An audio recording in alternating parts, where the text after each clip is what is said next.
Hello, everybody.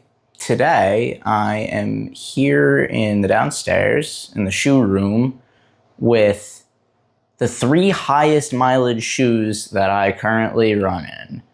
Now, these aren't necessarily the highest mileage shoes that I own. That would be missing the first pair of Evo SLs that I own and the Adios Pro 3, which is down on the bottom shelf over yonder.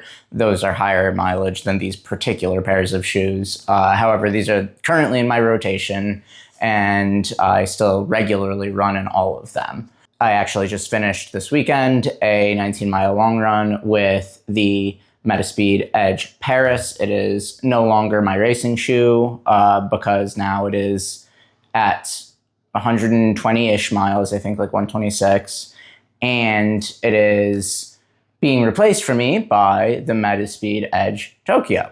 So this is the 3rd highest mileage shoe that I currently run in. The Evo SL is the 2nd at around 136, maybe close to 140. And this is the 2nd pair of Evo, so over the lifespan of both, it's quite a lot more miles. The other pair that I have has in the range of 300 to 400 miles on it. It was before I was tracking shoes mileage, so that's why I don't know specifically with the previous pair, but all of these 3 are tracked. And the Cielo X1, Hoka Cielo X1 is sitting up at 280 miles. I will get together a 300-mile review when I get to 300 miles in it. Obviously, you can't really buy it or find it anywhere anymore, but I'm going to celebrate. It won't be so much a review, but a celebration of the fact that I've arrived at 300 miles in this shoe when I get there. So the purpose of this video is just to reflect on why they are the highest mileage shoes that I own and what constitutes a high mileage shoe and what brings it. Why would you use a shoe for so many miles when you have a lot of other shoes to test and to choose from? So the first one being Metaspeed Edge Paris. This one I would have run in a lot more up through the current state if it weren't for the fact that I hadn't necessarily picked out a race shoe that I was going to run in for my next marathon. But now that I have one, I am really excited to start running in the Edge Paris for a lot of my long runs for a good, real like steady state, anything with race pace in it, potentially some half marathon work as well, some workouts. I'm going to totally destroy this shoe and I'm looking forward to it because it's potentially my favorite shoe of all time that I've owned and that I have enough miles on to feel comfortable, making that proclamation. Reasons I like it, starting from the top down, serrated laces, padded heel counter, breathable upper, that somehow manages to escape the pitfalls of lace bite, which you would think with a tongue this thin that it might, but it doesn't. It doesn't fall into that trap. Very comfy heel. The fit is excellent for me. One of the best race foams ever made, FF Turbo Plus. Firmer ride, scooped plate, grippy outsole, right? It has quite literally everything that I want in a racing shoe.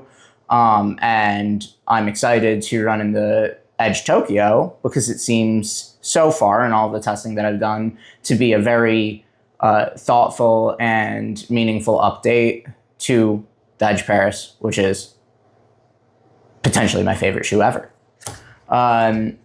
Next, Evo SL. I've had mixed feelings on this for the duration of its ownership, or of my ownership of it. However, it's hard to get around the fact that for $150, you get a full midsole of Lightstrike Pro, the best version of Lightstrike Pro, the ultimate race foam for durability, for time on feet, and for the rubber ball bounce effect.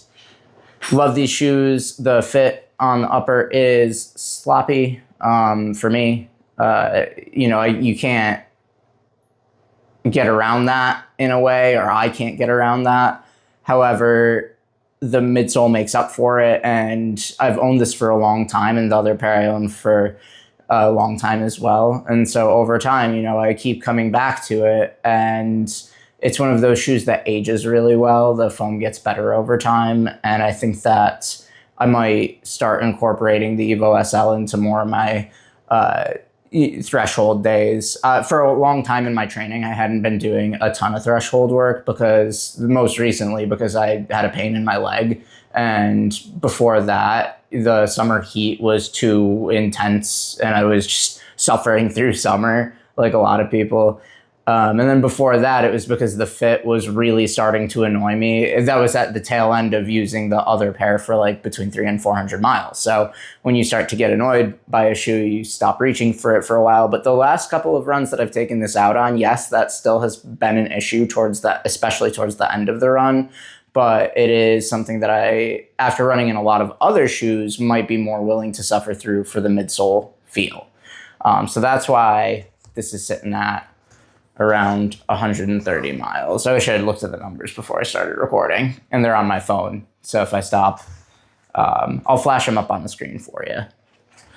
The last shoe, that's the highest mileage shoe that I've run in, is the Hoka Cielo X1. I haven't done a lot of talking about this. It is just, there's not a lot to say. It is a carbon-plated, full PIBA race shoe that never was really a race shoe, that people didn't take for marathon PR attempts because of the weight and because of this like sort of knit sweater material upper. That said, it is the creme de la creme of long run shoes, and it will continue to be so for the foreseeable future. It just hasn't died. The one area that I think that you're gonna start to see, that's foam peeking through the rubber there at the tip of the shoe, and that is just going to continue to spread over time. And I already don't run in the rain in this anymore. That is something that I had to stop. Unfortunately, it really is that dangerous and slippery. But that said, I mean, I've loved this shoe thoroughly. It is such a comfortable, reliable ride. Okay, cool. Okay, now I'm back with the 3 lowest mileage shoes that I currently own. First, Takumi Sen 11. This shoe I didn't like initially. The first run I had was really rough and it was hurting my foot, the bottom of my foot, and just sort of the harshness of the ride really got to me on the first run. But the first run wasn't commensurate with the actual use case that you would take a Takumi Sen for. So when I got around to testing it shortly after in a workout, I really enjoyed it. It is sitting at 21 miles right now. I don't know if I already said that. And I plan to use this more, potentially for similar use cases as the Evo SL, but primarily for workouts, where I just haven't reached for it because my leg's been hurting. I haven't been doing any speed work. I've been in the grind to reach 100 miles, which I'm inching ever so much closer to. But shoes like this are best reserved for the faster days. The Takumi Sen I could see being a really durable speed shoe, but it's still a niche product. It's a 5K, 10K shoe. And it doesn't excel in that category as far as lightness, which we'll come to shortly. So that's the lowest mileage current shoe that I own. There's nothing that I've run in less than the Takumi Sen 11 as far as literal total miles. And the Streakfly too, not far behind. But I will say it's for a bit of a different reason. The Streakfly 2 is an extraordinarily special shoe. It is beautiful. It is a work of perfection. I have 24 miles on it, so it's very close in mileage to the Takumi. And I got them similar times. I got the Streakfly a little sooner. This is right up there for shoe of the year for me. It is so fast, so light on foot. It's like 128 grams, such a light shoe.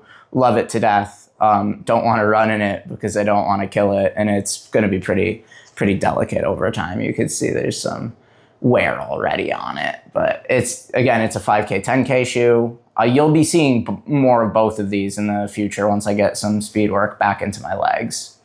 Not much more to say on that. I really enjoy this. And finally, the Metaspeed Edge Tokyo. And this is, again, for a similar reason to the Streakfly. I'm reserving this. This is, unless some unforeseen circumstance occurs, going to be my race shoe for my upcoming marathon. It is, there's no real need to introduce it, but since we just talked about the Edge Paris, the Edge Tokyo is the update to the Edge Saga, traveling to Tokyo this time. It has the major changes. To go over it one more time for people that might not be familiar, is there is this FF Leap aliphatic TPU in the forefoot, and FF Turbo Plus is the majority of the chunk that's in the heel. You can see the two different types of foam. This is actually really good lighting to be able to see the difference between the two. A lot of people have in their filming studios a very harsh white light that makes these two seem less different in color than they actually are, but it's pretty visibly easy to differentiate between the two different types of foam. But yeah, it's same basic outsole construction. It is very, very similar to the Edge Paris, except with an updated foam and slightly different heel shape and geometry. The upper is a little, I would say, improved. It's not perfect, but this portion of what they're calling motion wrap is adds a little bit more structure to the upper, and it's a lot less like flappy sock like, or like fabricy like. I know that's not the best description, but you get the idea. So and this is sitting at 30 miles.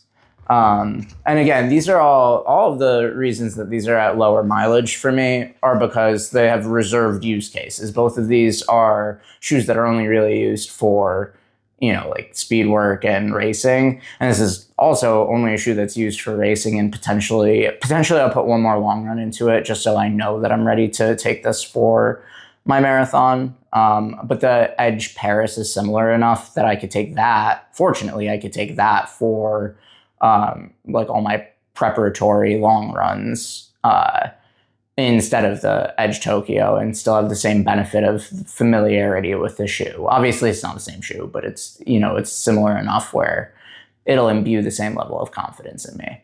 So those are the 3 highest mileage shoes that I own and the 3 lowest mileage shoes that I own. Thank you all for watching. As always, I appreciate your attention. And let me know what you thought of the format of this. I know it's a little bit different than what you're used to. See ya.